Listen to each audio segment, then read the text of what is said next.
15 August ঘিরে সক্রিয় হচ্ছে আওয়ামী লীগ। কোটা সংস্কার আন্দোলন কেন্দ্র করে সরকার পতনের জেরে রাজনীতিতে খাদে পড়ে যায় ঐতিহ্যবাহী রাজনৈতিক দলটি। সে অবস্থা থেকে পরিত্রাণের জন্য তৃণমূল নেতাকর্মীদের চাঙ্গা করতেই শোক দিবসের কর্মসূচি পালনের মাধ্যমে রাজধানী ঢাকা সহ সারা দেশে রাজপথে নামার পরিকল্পনা করেছে আওয়ামী লীগ। ক্ষমতার পট পরিবর্তনে সারা দেশে আওয়ামী লীগের নেতাকর্মীদের ওপর নির্যাতন, ঘরবাড়ি পুড়িয়ে দেওয়া সহ সহিংসতার শিকার হওয়াদের আইনি পদক্ষেপ নিতে দলীয় প্রধান নির্দেশ দিয়েছেন বলে জানা গেছে। এনায়েত শাওনের প্রতিবেদনে বিস্তারিত জানাচ্ছেন অমিত হাসান রবিন। দীর্ঘদিন ক্ষমতায় থাকা আওয়ামী লীগ মনে করছে শোক দিবসের পূর্ব পরিকল্পিত কর্মসূচি অনুযায়ী কার্যক্রম পালন করা সম্ভব হবে না।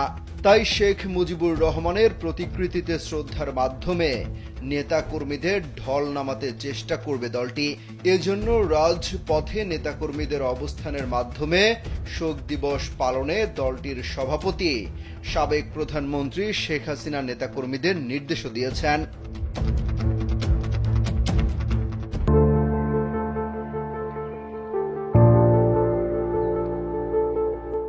শুক্রবার আওয়ামী লীগের সভাপতি শেখ হাসিনা দলের নেতাকর্মীদের মোবাইল ফোনে নির্দেশনা দেন।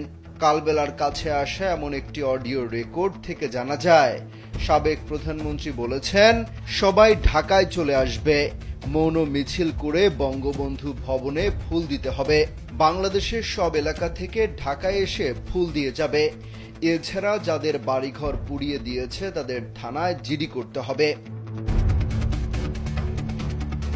জানা যায়, ধানমন্ডি 32 নম্বরে বঙ্গবন্ধুর প্রতিকৃতিতে, গোপালগঞ্জের সমাধিসৌধে, বনানীতে 15 আগস্ট নিহত বঙ্গবন্ধু পরিবারের সদস্যদের প্রতি শ্রদ্ধা, মিলাদ মাহফিল, গণভোজের মাধ্যমে গণজমায়েত করবে আওয়ামী লীগ ও সহযোগী সংগঠনগুলো।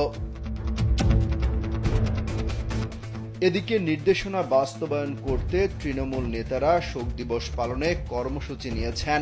অন্তত 10 জেলার সভাপতি ও সাধারণ সম্পাদকের সঙ্গে কথা বলে জানা যায়, জাতীয় শোক দিবসের কর্মসূচিতে বাধা দিলে তা উপেক্ষা করেই পালন করা হবে।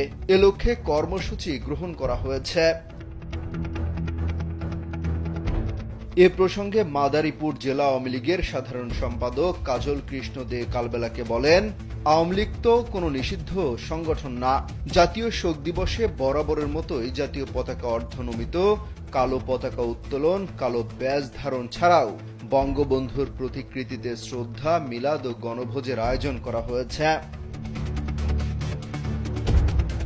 গেল 5 আগস্ট আওয়ামী লীগের সভাপতি শেখ হাসিনা প্রধানমন্ত্রীর পদ থেকে পদত্যাগ করেন।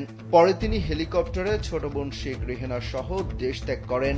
এরপরই আওয়ামী লীগের সর্বস্তরের নেতাদের উপর হামলা শুরু হয়। অনেকে হতাহত হন, আক্রান্ত হয় বসত বাড়ি ও ব্যবসা প্রতিষ্ঠান। আওয়ামী লীগ সভাপতির রাজনৈতিক কার্যালয় ও বঙ্গবন্ধু এভিনিউ কেন্দ্রীয় কার্যালয়, এমনকি জাতির পিতা বঙ্গবন্ধু শেখ মুজিবুর রহমানের স্মৃতি বিজড়িত ধানমন্ডি 32 নম্বরের বাড়িটিও আগুন দিয়ে জ্বালিয়ে দেয়া হয়। শুধু রাজধানীতেই নয়, দেশের প্রায় প্রতিটি জেলার আওয়ামী লীগের শাখা, সহযোগী সংগঠনগুলোর কার্যালয় ভাঙচুর ও আগুন দেয়া হয়। অমিত হাসান রবিন, কালবেলা।